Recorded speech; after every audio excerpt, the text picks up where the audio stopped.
신구약 성경의 주요 현장인 터키를 제가 처음으로 여행한 것은 2001년 1월 겨울이었습니다. 오직 주님을 위해서 그 넓고 넓은 터키 대륙을 종횡무진 누비고 다녔던 사도 바울의 발자취를 따라서 무려 5,000km의 먼 거리를 여행하는 동안에 저 역시도 주님을 주인으로 모시고 살아가는 한 사람의 그리스도인으로서 많은 것을 느끼고 많은 것을 생각하고 많은 것을 배우고 또 많은 것을 결단하게 되었습니다. 여행이 시작된 지 나흘째 되는 날이었습니다. 그날은 아다나를 출발해서 사도 바울이 1차 선교 여행 때에 잠시 들렀던 안탈리아에 도착할 예정이었습니다.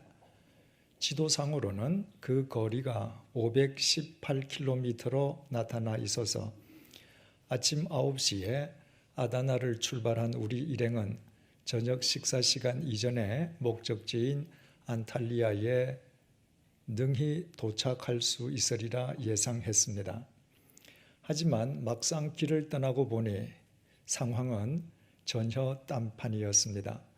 지중해 해안을 따라 나 있는 그 도로는 협소한 편도 산길 도로였습니다.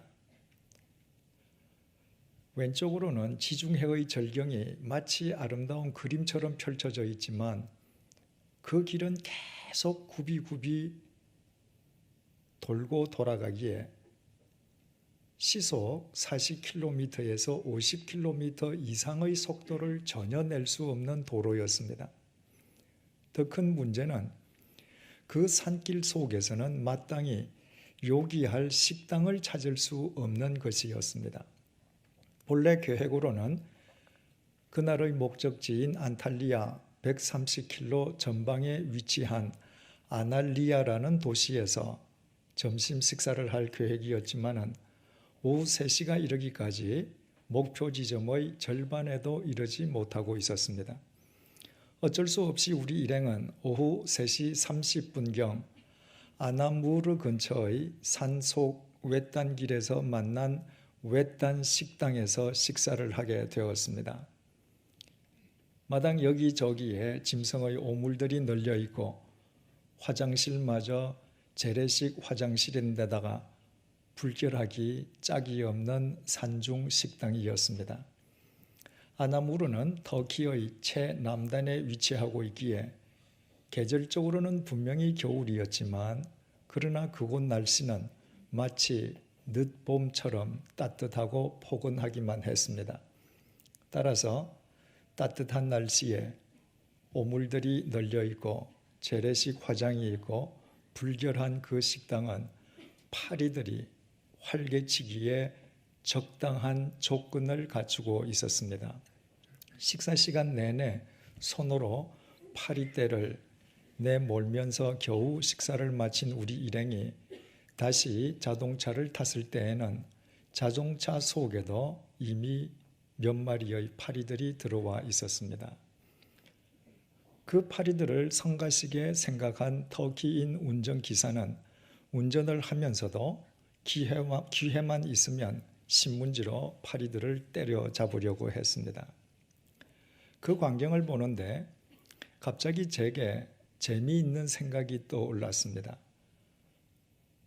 자동차 안에 들어온 그 파리들을 가만히 내버려두면 그 파리들은 우리와 함께 이스탄불에 이를 수 있으리라는 생각이었습니다. 터키 최남단 아나무르에 살고 있는 파리가 무슨 도리로 그곳에서 1,000여 킬로미터 떨어져 있는 대도시 이스탄불을 날아갈 수 있겠습니까? 아나무르의 파리는 아나무르의 파리로 부화해서 아나무르의 파리로 살아가다가 어느 날 아나무르의 파리로 죽을 뿐입니다. 아나무르의 파리들은 같은 터키 내에 살면서도 같은 터키 내에 대도시 이스탄불이 있다는 사실도 모르고 그 도시가 얼마나 세계적이며 역사적인 도시인지도 알지 못합니다. 그러므로 그 파리를 그냥 그대로 내버려 두면 어쩌면 아나무르의 파리들 가운데 이스탄불에 입성하는 최초의 파리들이 될지도 모를 일이었습니다. 그래서 운전석 옆 좌석에 앉아있던 제가 의사가 소통되지 않는 터키인 운전기사에게 파리들을 잡아 죽이지 말라는 신용을 했고, 터키인 운전기사가 알았다는 듯 오케이라고 말함과 동시에 그 파리들은 운전기사에 의한 죽음의 위협에서 벗어나서 우리 일행과 함께 이스탄불을 향하게 되었습니다. 그 이튿날 아침부터 이스탄불에 도착하기까지 엿새 동안 매일 아침 저는 자동차를 타면 제일 먼저 여전히 파리들이 들어있는지 살아있는지 먼저 확인하곤 했습니다. 계속 자동차가 북쪽을 향해 달려가느라 날이 갈수록 바깥 온도가 엄청나게 추워져 갔기에 하루에도 몇 번씩이나 자동차 문을 여 닫았지만 그 파리들은 도무지 밖으로 나가려 하지 않았습니다. 그 결과 그들은 무사히 저와 함께 이스탄불에 입성했습니다. 따뜻한 자동차 속에서 틈만 나면 윙윙 거리고 있는 그 파리들을 보면서 우리들에 대한 주님의 은혜와 제 자신을 비교해서 생각해 보곤 했습니다. 아나무르에 있는 파리들이 무려 1,000km나 떨어져 있는 이스탄불에 입성할 수 있었던 것은 결코 그 파리들의 힘이나 능력으로 인함이 아니었습니다. 그들이 한 것이라곤 이스탄불행 자동차를 탄 것뿐이었습니다. 그 자동차를 탄 뒤에는 그 자동차에서 내리지 않고 계속 그 자동차 안에 머물러 있었던 것뿐입니다. 그 파리들이 그 자동차 속에 머물러 있을 때 자동차의 힘이, 자동차 엔진의 힘이 그 파리들을 이스탄불까지 데려다 주었습니다. 만약 그 파리들이 이스탄불행 자동차를 타지 않았거나 탔더라도 몇 시간 혹은 며칠 만에 그 자동차에서 나와 버렸다면 아나무르의 파리들이 이스탄불의 파리가 되는 영광을 누리지는 못했을 것입니다. 그러나 자동차는 아무리 엔진의 힘이 강해도 자동차 그 자체로는 달리지 못합니다. 반드시 사람이 자동차를 운전해야만 합니다. 따라서 자동차의 힘이란 실은 그 자동차를 운전하는 사람의 능력이라고 말할 수 있습니다. 이처럼 그 자동차를 운전하던 자동차의 힘, 즉 그 자동차를 운전하던 운전기사의 능력에 의해서 그 파리들이 이스탄불까지 갈 수 있었던 것은 분명한 사실입니다. 그러나 그것만으로는 안 됩니다. 사람이 자기 자동차에 파리를 싣고 1,000km가 아니라 1만 km도 달릴 수 있긴 있지만 그러나 그것만으로는 부족합니다. 자동차에 들어온 파리들이 이스탄불까지 갈 수 있기 위해서는 운전기사를 비롯해서 그 자동차에 타고 있는 모든 사람들의 자비가 수반되지 않으면 안 됩니다. 운전기사에서부터 승객 누구 한 명, 그 파리를 잡으려 한다거나 쫓아내려 해서는 절대로 이스탄불에 이를 수 없습니다. 따라서 그 파리들은 계속 윙윙거리면서 부산을 떨었지만 그러나 그 자동차에 타고 있는 우리 일행들의 자비와 운전기사의 능력을 힘입어서 여권도 차표도 없이 이스탄불의 파리로 그 신분이 바뀌게 되었습니다. 이 세상에서 죽음의 굴레를 벗어날 수 있는 인간은 아무도 없습니다. 죄의 삭선 사망이기에 죄인된 인간에게는 죽음을 물리치거나 깨트릴 힘 혹은 능력이 없기 때문입니다. 그러므로 죄인된 인간 그 자체로는 죄인으로 이 세상에 태어나서 한평생 죄인으로 살다가 죄인으로 어느 날 사라질 수밖에 없습니다. 그러나 우리 주님께는 그 죽음을 깨트릴 힘과 능력이 있습니다. 주님께서 그 힘과 능력을 십자가 위에서 보여주셨습니다. 인간이 받아야 할 죄의 형벌을 대신 받으시기 위해서 십자가 위에서 못 박혀 돌아가셨던 주님께서는 사흘째 되는 날 그 죽음을 깨트리고 영원히 부활하셨습니다. 그러므로 누구든지 예수 그리스도 안에 있기만 하면 죽음으로부터 생명으로 옮겨질 수 있습니다. 인간 자체는 미약하기 짝이 없지만 죽음을 깨트리신 주님의 힘과 능력으로 인함입니다. 그러나 그것만으로는 부족합니다. 만약에 주님께서 죽음을 깨트리시는 그 강력한 힘과 능력으로 인간을 심판하기만 하신다면 이 세상 인간 가운데에 살아남을 사람은 단 한 명도 없습니다. 주님께서는 죽음을 깨트릴 힘과 능력을 지니고 계실 뿐만 아니라 하찮은 인간들에게 자비 또한 베풀어 주시는 분이시기에 우리는 그분의 힘과 자비에 힘입어서 죽음의 자식에서 생명의 자식으로 우리의 신분이 바뀌어지는 것입니다.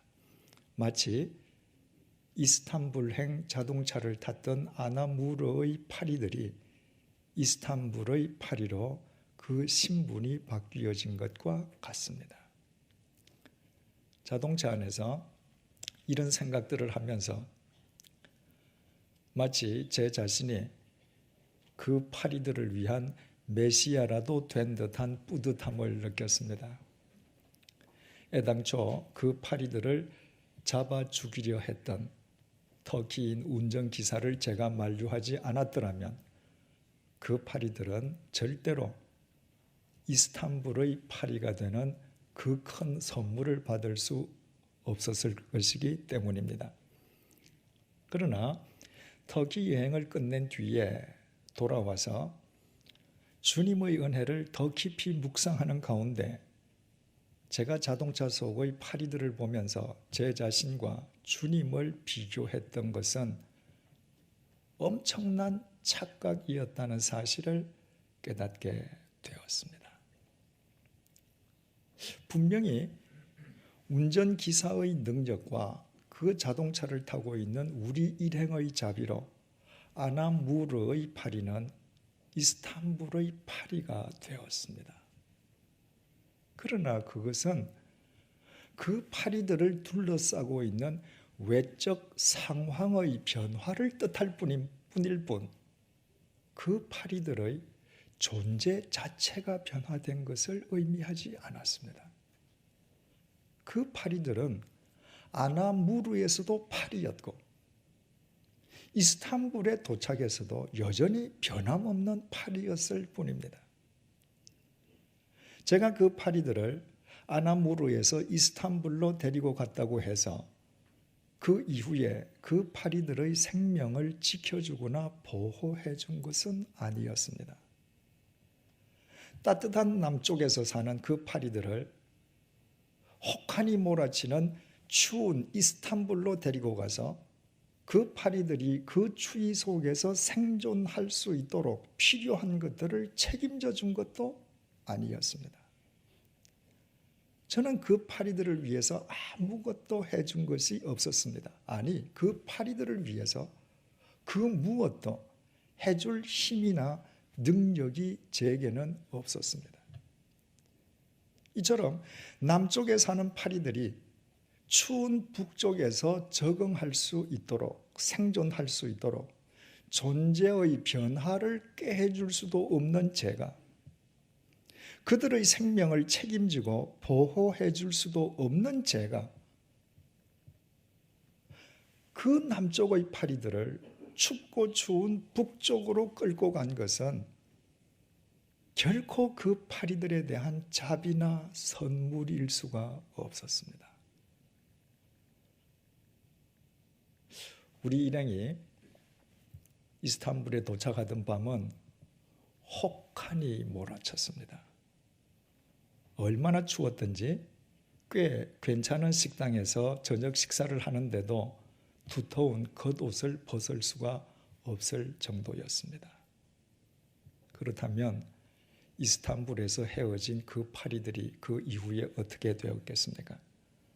필경 둘 중의 하나일 것입니다.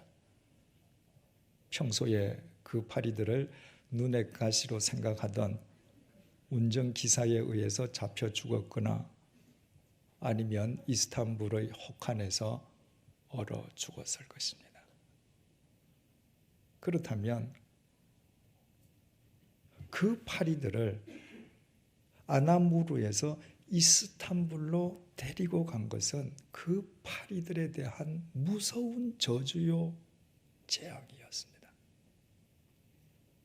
대체 남쪽에 살고 있는 파리가 세계적인 대도시 북쪽 이스탄불에 갔다 한들 그것이 그 파리들에게 무슨 의미와 가치가 있겠습니까?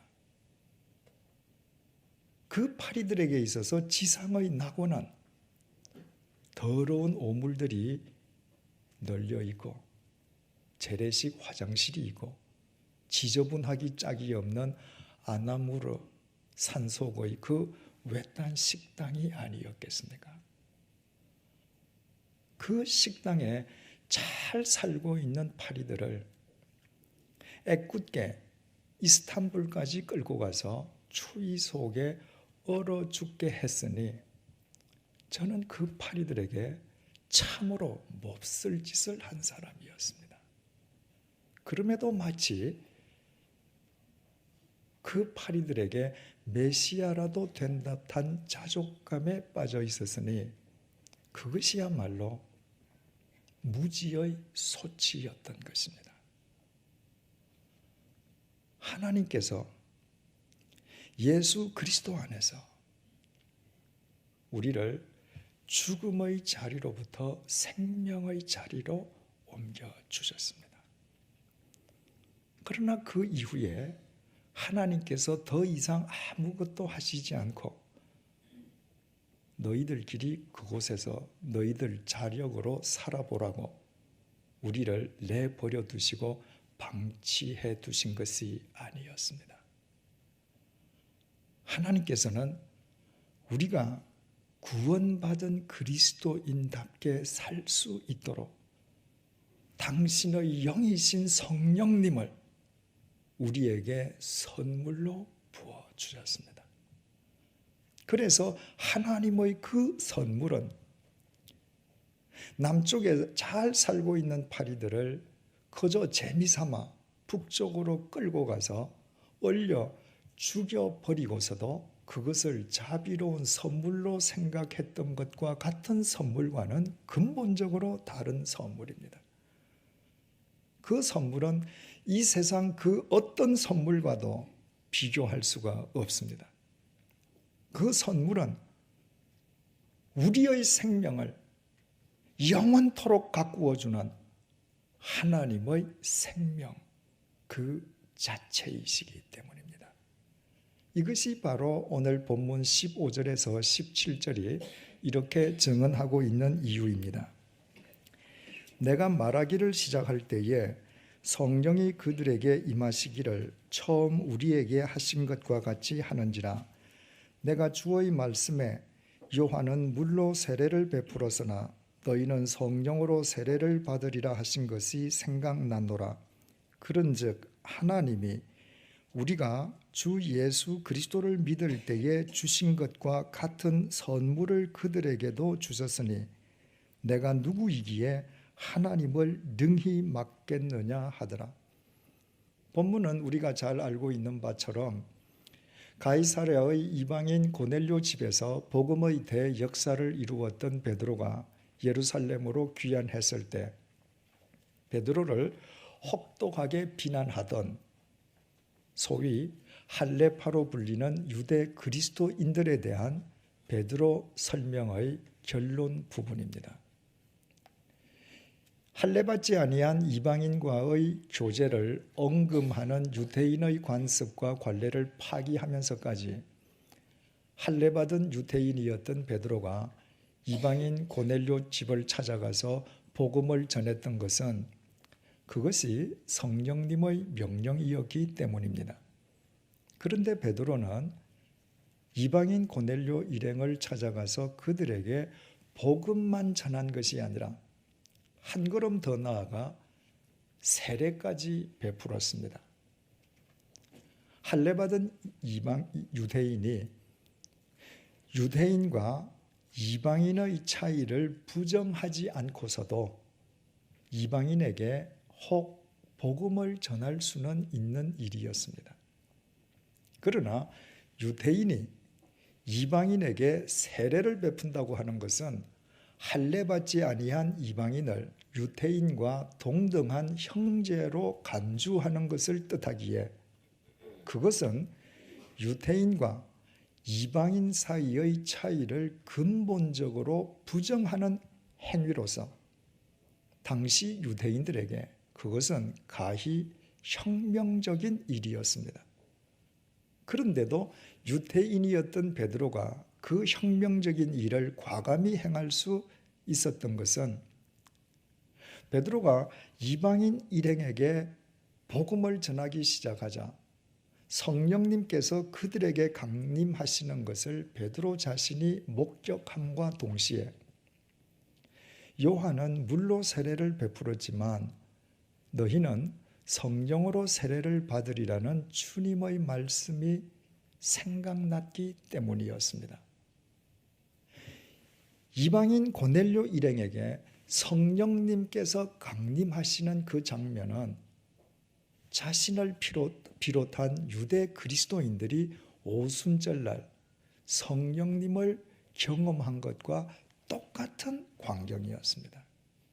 그래서 베드로는 자신을 비난하는 유대 그리스도인들을 향해서 우리가 예수 그리스도를 믿을 때에 하나님께서 우리에게 주신 것과 같은 선물을 하나님께서 그들에게도 주셨으므로 나는 그들에게 세례를 베풀 수밖에 없었음을 강변했습니다. 베드로는 그 결론을 통해서 성령님의 임재를 하나님의 선물로 표현했습니다. 성령님께서 유대 그리스도인과 이방인 고넬료 일행에게 임하신 것은 인간들의 힘이나 능력에 의해서가 아니라 오직 하나님께서 당신의 자비로우심으로 거저 베풀어 주신 은혜였기 때문입니다. 베드로가 하나님께서 우리에게 주신 것과 같은 선물이라고 말할 때 우리말 같은이라고 번역된 헬라어 이소스는 외적 형태가 같다는 말이 아니라 질적으로나 양적으로 정확하게 일치한다는 의미입니다. 이방인 고넬료 일행에게 임했던 성령님과 유대인인 자기 자신들에게 임하셨던 성령님께서 질적으로나 양적으로나 정확하게 일치하시는 동일한 분이셨다는 것입니다. 바꾸어 말씀드리면 유대인인 자기 자신들에게나 이방인들에게나 성령님께서는 동일한 은혜와 동일한 능력으로 역사하셨다는 것입니다. 이것은 우리에게 얼마나 중요한 증언인지 알 수 없습니다.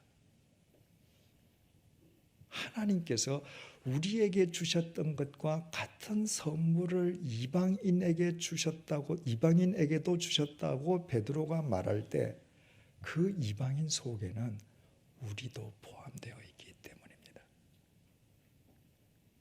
우리는 혈통적으로 유대인이 아닙니다. 우리는 할례받은 유대인들이 짐승이나 지옥의 땔감 정도로 간주하던 이방인에 지나지 않습니다. 그런데도 이방인인 우리에게 하나님께서는 베드로와 바울 같은 유대 사도들에게 주셨던 선물과 똑같은 선물을 주셨습니다. 십자가의 구원을 선물로 주셨습니다. 믿음을 선물로 주셨습니다. 하나님의 말씀을 선물로 주셨습니다. 무엇보다도 우리가 구원받은 그리스도인으로 이 땅 위에서 살아갈 수 있게끔 당신의 영이신 성령님을 선물로 주셨습니다. 우리의 힘이나 능력으로 인함이 결코 아니었습니다. 오직 하나님의 자비로우심으로 인함이었습니다. 이 사실을 누구보다도 정확하게 깨닫고 확인했던 베드로였기에 베드로가 2000년 전에 2000년 후를 살아갈 우리를 위해서 쓴 베드로 후서는 이렇게 시작되고 있습니다. 베드로 후서 1장 1절 말씀입니다. 예수 그리스도의 종이며 사도인 시몬 베드로는 우리 하나님과 구주 예수 그리스도의 의를 힘입어 동일하게 보배로운 믿음을 우리와 함께 받은 자들에게 편지하노니. 베드로는 2000년 후에 자신의 글을 읽을 우리를 가리켜 자신과 동일하게 보배로운 믿음을 받은 자라고 정의했습니다. 베드로 자신이 하나님께로부터 받은 믿음의 선물과 똑같은 선물을 우리 역시 받았다는 것입니다. 그 믿음의 선물 속에 성령님이 포함되어 있으면 두말할 나위도 없습니다. 그렇다면 이것은 우리를 위한 얼마나 크나큰 복음입니까? 하나님께서 사도 베드로, 사도 바울과 같은 위대한 그리스도인들에게 주셨던 것과 똑같은 선물을 우리에게 주셨다면 하나님께서 그들을 영원히 책임져 주셔서 2000년이 지난 오늘날까지도 위대한 사도, 위대한 베드로로 우뚝 서 있을 수 있도록 그들을 책임져 주셨던 것처럼 우리가 성령님의 인도하심을 따라 살아갈 때 우리 역시도 영원토록 책임져 주시겠다는 의미 아니겠습니까? 하나님께서 그 위대한 사도 베드로와 사도 바울에게 주셨던 것과 똑같은 선물을 우리에게도 주셨다면 우리 역시 성령님의 인도하심을 따라 사는 한 아무리 우리가 보잘것없어도 우리 또한 이 시대의 사도 베드로, 사도 바울로 살아갈 수 있는 길이 우리 앞에 활짝 열려 있음을 의미하지 않겠습니까? 선물은 선물을 주기까지는 선물을 주는 사람이 선물의 주체이지만 일단 선물이 건네지고 나면 그 다음부터는 선물을 받은 사람의 책임이 됩니다. 아무리 귀한 선물을 받아도 그 선물의 귀한 의미를 알지 못한다면 그것은 더 이상 소중한 선물일 수가 없습니다. 베드로는 본래 갈릴리의 무식한 어부였지 않습니까? 그 무식한 갈릴리 어부가 하나님께서 자신에게 선물로 주신 성령님을 쫓아 이방인 고넬료 일행에게 복음을 전할 뿐만 아니라 세례까지 베풀므로 땅끝까지 이르러 내 증인이 되라는 주님의 마지막 명령을 교회가 공식적으로 이행할 수 있는 혁명적인 물꼬를 터는 위대한 사도 베드로가 되었습니다. 바울은 무식한 베드로에 비해서는 굉장히 유식한 사람이었지만, 그러나 본래 예수 그리스도를 대적하고 그리스도인들을 핍박하던 잔인한 박해자가 아니었습니까? 그러나 그 바울 역시 하나님께서 자신에게 선물로 주신 성령님을 쫓아 삶으로 인류의 역사를 새롭게 하는 위대한 사도 바울이 되었습니다. 그리고 주님께서는 2000년이 지난 지금까지 그들을 위대한 사도로 영원히 책임져 주고 계십니다. 성령님께서 우리에게 임하셔서 우리가 구원받은 그리스도인으로 오늘 이 자리에 앉을 수 있도록 해주신 것은 우리의 힘이나 능력으로 인함이 결코 아닙니다. 하나님께서 당신의 영이신 성령님을 우리에게 오직 당신의 자비로우심으로 선물로 주셨기 때문입니다. 만약 하나님께서 우리에게 그 선물을 주시지 않았던들 우리가 구원받은 그리스도인으로 이 자리에 앉아 있을 수도 없었으려니와 한평생 욕망에 눈이 멀어 살다가 어느 날 불현듯이 덮치는 죽음 앞에서 속절없이 무너져버릴 우리와 더러운 쓰레기통과 오물에 붙어 사는 파리 사이에는 아무런 차이가 없을 것입니다. 사랑하는 교우 여러분, 하나님께서 우리에게 주신 당신의 영, 성령님은 그 위대한 사도 베드로, 사도 바울에게 하나님께서 주셨던 것과 똑같은 선물임을 믿으십니까? 하나님께서 그들에게 주셨던 것과 똑같은 선물을 우리에게 주셨기에 우리 역시 성령님을 쫓아 살기만 하면 하나님께서 2000년이 지난 지금까지 그들을 책임져 주시듯 우리를 영원히 책임져 주실 것임을 믿으십니까? 하나님께서 그들에게 주셨던 것과 똑같은 선물을 우리에게 주셨기에 우리가 성령님을 쫓아 살기만 하면 우리가 아무리 보잘것없어도 우리 역시 이 시대를 위한 사도 베드로, 사도 바울로 살 수 있는 길이 이미 우리 앞에 활짝 열려 있음을 믿으십니까?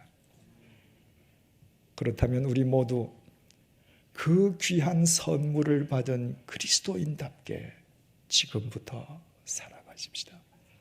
오직 말씀과 기도 속에서 성령님과 동행하십시다.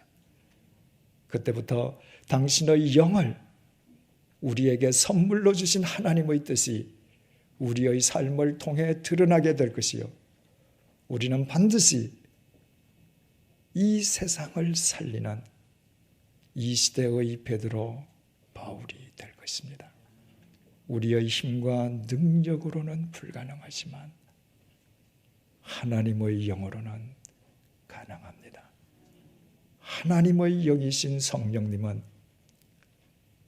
남쪽의 파리를 재미삼아 북쪽으로 끌고 가서 얼려 죽이는 무책임하고 고약한 인간과는 달리 인간을 영원히 책임져 주시는 영원하신 하나님의 영이시기 때문입니다. 기도하시겠습니다. 하나님, 우리의 힘과 능력으로는 우리의 가장 작은 습관 하나 고칠 수 없습니다. 하나님께서 예수 그리스도 안에서 우리의 죄를 씻어주시고 구원해 주셨지만 우리의 힘과 능력으로는 구원받은 그리스도인다운 삶을 살아갈 방도가 전혀 없습니다. 우리의 힘과 능력만을 의지해서는 더러운 쓰레기통이나 오물에 붙어 사는 파리떼와 우리 사이에 아무런 차이가 있을 수 없습니다. 우리는 이처럼 추하고 미약하고 볼품없고 유한한 존재에 불과합니다. 그런데도 하나님께서 우리를 사랑하셔서 오직 하나님의 자비로우심으로 우리에게 하나님의 영이신 성령님을 선물로 주셔서 감사합니다. 그 선물은 위대한 사도 베드로와 사도 바울에게 주셨던 선물과 똑같은 선물임을 이 시간 확인시켜 주셔서 감사합니다. 우리에게 임해 계신 성령님께서 사도 베드로와 사도 바울에게 역사하셨던 것과 똑같은 능력과 은혜로 우리에게도 역사하고 계심을 일깨워 주셔서 감사합니다. 보잘것없는 우리 역시 사도 베드로와 사도 바울처럼 살 수 있는 길을 성령님께서 우리 앞에 활짝 열어주셔서 감사합니다. 성령님께서 2000년이 지난 지금까지 베드로와 바울을 영원 속에서 책임져 주시고 계시는 것처럼 우리 역시 영원히 책임져 주실 것을 믿고 감사드립니다. 성령님께서 거룩하신 하나님의 영이시니 성령님께서 우리를 명실상부한 성도로 가꾸어 주십시오. 성령님께서 하나님 아버지의 영이시니 우리가 예수 그리스도 안에서 얻은 하나님의 자녀라는 신분에 걸맞는 삶을 살 수 있도록 우리를 도와주십시오. 성령님께서 진리의 영이시니 성령님의 빛 속에서 우리가 참다운 진리의 삶을 살게끔 이끌어 주십시오. 성령님께서 하나님의 숨결이시니 우리가 성령님을 힘입어 날마다 하나님의 숨결로 호흡하며 살도록 인도해 주십시오. 우리의 힘과 능력으로는 불가능하지만 오직 말씀과 기도 속에서 성령님과 동행함으로 우리 모두 우리 자신과 이 세상을 동시에 살리는 이 시대의 사도 베드로와 사도 바울로 살게 해 주십시오. 예수님의 이름으로 기도드립니다. 아멘.